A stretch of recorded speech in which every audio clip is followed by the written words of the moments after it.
Bueno, buenas noches a todos. En una velada más en el espacio Nirán, por obra y gracia de la editorial Niramart. Tenemos una nueva velada literaria, en esta ocasión con el objeto de la presentación de la novela Ekun, del novelista Francesc Hidalgo, que nos acompaña aquí y para el cual pido un aplauso. También nos acompaña el pintor Gabriel Andrei, que a lo largo de la presentación de esta obra va a ir realizando en directo una pintura. Ya veremos en qué queda la cosa al final. Seguro que algo sugerente. Como sugerente es la novela que hoy nos ocupa, Ekun. Es un placer presentar esta novela y es un placer haber sido de las primeras personas que la ha leído, porque así puedo comentaros que ha sido una experiencia agradable, toda vez que no es una novela que entre en los cánones de lo que podemos decir una novela experimental. Es una novela que se integra en los cánones de la novela decimonónica, cuando ésta adquirió la forma que ha pasado a la posteridad de novelar, como la forma, ¿no? La novela balzaquiana. Y es que Ekun es una novela muy bien construida, muy trabajada, en la que nuestro autor me consta que se ha documentado mucho, y ahora iremos viendo, le iré preguntando a él sobre varios flancos, varios aspectos que me han llamado la atención y que sobre los que creo que nos podrá ilustrar convenientemente. Francesc utiliza muchas escenas escabrosas en las que se alude a las enfermedades, a las curas, etc. Y lo hace con gran detalle.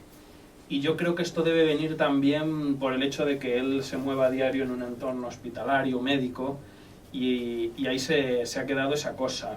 Otra cosa que me ha llamado la atención es el hecho de cómo describe también los alimentos, las comidas.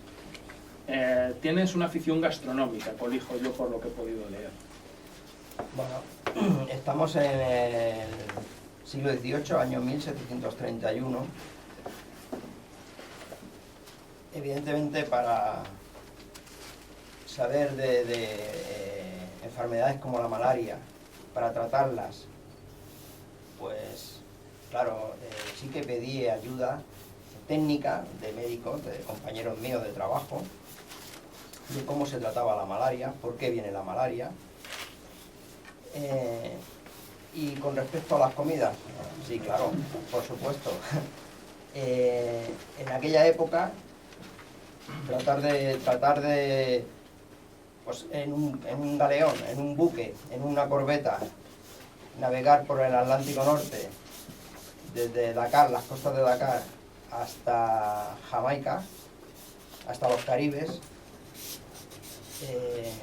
no había neveras para llevar los alimentos. ¿Esto qué quiere decir? Esto quiere decir que hay que llevar animales vivos, gallinas para que pongan huevos, una vaca para que dé leche, conejos y carne de cerdo propiamente dicha, o sea, carne de cerdo, no el cerdo, sino la carne. La carne de cerdo ahumada dura aproximadamente unos 3 o 4 meses sin deteriorarse.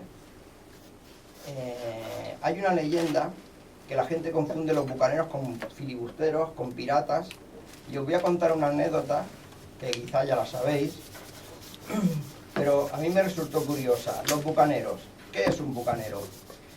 Un bucanero es un cocinero. Parece raro, pero es un cocinero. ¿Y por qué tenemos la sensación de que un bucanero es parecido a un pirata o semejante a un filibustero? Lo que nosotros conocemos porque, como barbacoa, vamos a hacer una barbacoa este fin de semana con los amigos y hacemos una costillada. Bien, en aquella época la carne de cerdo se hacía en una bucana. ¿Quién la hacía? El bucanero. El bucanero ahumaba la carne y la carne de cerdo ahumada dura 4 o 5 meses sin deteriorarse. Era una forma de llevar carne por el Atlántico. En aquella época, pues un viaje por el Atlántico Norte eran 3 meses, 4 meses, depende de los vientos. Pero claro, como todo en la vida, era una cuestión que daba dinero y hay que arrebatarle a los bucaneros esta historia, cómo transportar esta carne. Y los bucaneros defendieron su trabajo a espada. Eran tan bravos que aquello se hizo leyenda y defendieron su oficio a espadazo limpio. Y los bucaneros pasaron como algo como que eran piratas, y no, eran solo cocineros. Entonces sí, claro que remarco esta historia de los bucaneros porque me pareció interesante, y además es que cuando yo empecé a escribir yo también me preguntaba, pero ¿cómo diantres llevarán carne sin que se echa a perder? ¿Y cómo lo hacían esto? Bueno, pues era esto, unas cuadras con gallinas, con conejos, con cabras vivos y con carne de cerdo. En bucanas. Muy interesante. Y también una cosa que me llamó la atención es la forma rigurosa de documentarte a lo largo de toda la novela, ¿no? Teniendo en cuenta que tus parámetros novelísticos se remontan, como digo, se remiten a esa forma de novelar característica y canónica, que es la del siglo XIX, me llamaba mucho la atención eso, el que precisamente tuvieras el prurito de conseguir lo que pretendían los novelistas de aquella época, que la realidad latiese en el texto. Tú lo consigues, pero remontándote a esa época, consigues que lata en el texto y de una manera muy viva la realidad de esos años. Cuéntanos un poco todo el proceso. Bueno, el proceso empiezo por la forma de vestir. Yo me he vestido como los personajes de la novela. Tenía que sentir un sable en mi mano, tenía que sentir las chorreras de una camisa puestas, tenía que sentir el movimiento con esa ropa. Yo lo he hecho. Tenía que sentir como, claro, yo no tengo pelo, como veis, pero esa gente pues llevaba su coleta, su lazo, vestía, o sea, con sus zapatos de la época. Y yo he ido a ido a una sastrería a vestirme así. Quería sentir el movimiento, tener el sable en mi mano, saber qué movimientos había, cómo lo hacían, cómo se expresaban, qué lenguaje utilizaban en el siglo XVIII. Ya habíamos dejado atrás el vos en castellano. Aunque dudé, estuve a punto de utilizarlo, dudé. Pero no, en aquella época ya se quedó atrás esta forma de hablar. La forma de actuar, de pensamiento. En aquella época el sentimiento de amistad estaba muchísimo más arraigado que ahora. El sentirse amigo de una persona era mucho más fuerte, te llevaba incluso hasta la muerte. Es decir, en aquella época había mucha palabra de honor. Yo te di mi palabra de que esto es así, y eso era así. En aquella época había duelos de dos tipos, o a muerte o a primera sangre. Primera sangre, en el momento que sale la primera sangre, el duelo se acaba, y a muerte es a muerte. Uno de los dos va a morir. Dimas Hagen es un negrero portugués de padres alemanes, es el contramaestre del Llevey, y este reta a un náufrago que ha sido recogido en el Llevey, lo reta a un duelo a muerte. No voy a contar el motivo, si no, no vais a leer la novela y no me interesa esto. Lo reta a un duelo a muerte y en el momento que se reta a muerte se da la palabra. Dimas Hagen no juega limpio, tampoco voy a contar el motivo, no juega limpio y falta su palabra, y esto a su capitán, al capitán del Llevey, Duarte Santamaría, le sabe tan mal que a pesar de ser su mejor amigo, lo deja relegado en la isla de Trinidad por no haber dado su palabra como la tenía que haber dado. Así que la amistad se acaba de por vida. Cuando una persona daba su palabra era para siempre. Si esto no lo hacía, también se acababa la amistad de por vida. Es cierto, enlazando con lo que dice Francesc, que podemos observar, y aquí entra la maestría del autor, en hacernos llegar, trasvasarnos la personalidad de estos hombres que, como él dice, tiene un temperamento más berroqueño, más férreo, por así decirlo. Hoy en día muchos teóricos postmodernos hablan de la sociedad líquida, del pensamiento débil. Entonces estamos hablando de hombres hechos de otra pasta, unos tiempos en el que la esperanza de vida era otra y la vida humana tenía otros valores. De hecho, estamos hablando de un contexto de esclavitud, que eso ya dice mucho. Todavía queda mucho que avanzar a día de hoy, parece peregrino decirlo en el siglo XXI, pero en aquellos años era algo descarnado.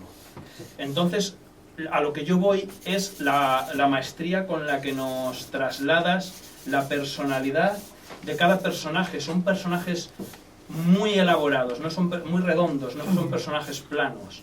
Y nos los presentas en toda su controversia. Nadie es exactamente y unívocamente bueno, o su conducta o su actitud es proba en toda ocasión, ni nadie es terriblemente despiadado, sino que tiene al final del túnel un asomo de luz.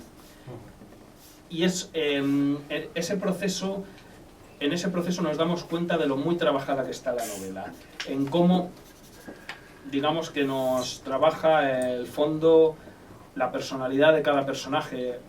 Tampoco quiero yo avanzar mucho sobre ninguno de ellos, pero Nicoleta, por ejemplo, que es una chica con una cierta sensibilidad, y a la que vais a conocer, a poco que os adentréis en la novela, muy bien, ya que utiliza el estilo indirecto libre para fusionar el punto de vista del novelista con el temperamento directamente del personaje en concreto de Nicoleta. Aparte que utiliza la técnica del diario, ahí es donde ella se expresa en carne viva. Y vemos cómo en ese contexto del siglo XVIII ella tiene unos valores cristianos, etcétera y tal, y precisamente, aunque le da pena lo que hacen con los esclavos, no deja de pensar que son seres inferiores, que no merecen lo mismo, que tienen unas costumbres bárbaras, pero hay ese punto de controversia. El propio negrero Dimas, que podemos decir que es el antagonista principal de la novela, pues también tiene sus momentos de piedad y de reconocimiento de la ternura hacia sí por parte de otras personas o del cariño, ¿no? Sí, Cuéntanos un poco, perdóname, de la elaboración y de lo que te ha costado, cómo lo has... Si me permitís, os voy a... intentaré textualmente un pequeño fragmento con razón de lo que tú me estás diciendo. De memoria es un poco complicado, pero vamos a hacer. Dimas Hagen os he dicho que es el contramaestre del Jebeik. Dimas Hagen contra la malaria en Dakar, y en Dakar lo remonta una enfermera que se llama Nicoleta. Él, con mentiras, embelesa a Nicoleta de 35 años, que en aquella época una mujer, si no estaba casada con 35 años, evidentemente se lo había pasado el arroz, pero súper pasado. Así que lo vio el asunto como una gran oportunidad e intentó verlo como... Intentó enamorarse de él y se enamora de él.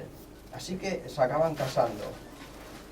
Dimas Hagen media con el capitán del Jebeik, Duarte Santamaría, para que Nicoleta viaje rumbo a las Américas. En aquella época una mujer no podía viajar, sobre todo porque despertaba la libido de los marineros y no era plan. Pero se debían tantísimos favores que Duarte Santamaría, el capitán del Jebeik, accede y Nicoleta viaja a bordo del Jebeik. A lo que vengo a deciros es que un mes y medio de navegación Nicoleta no soportaba el trato que se le daba a los esclavos. Aquello le quemaba por dentro. Una noche de tormenta, con las olas pasando por la cubierta del Jebeik, Nicoleta oye un gemido y piensa que quizás se trate de uno de los animales que se ha escapado de la cuadra. Nicoleta se equivoca.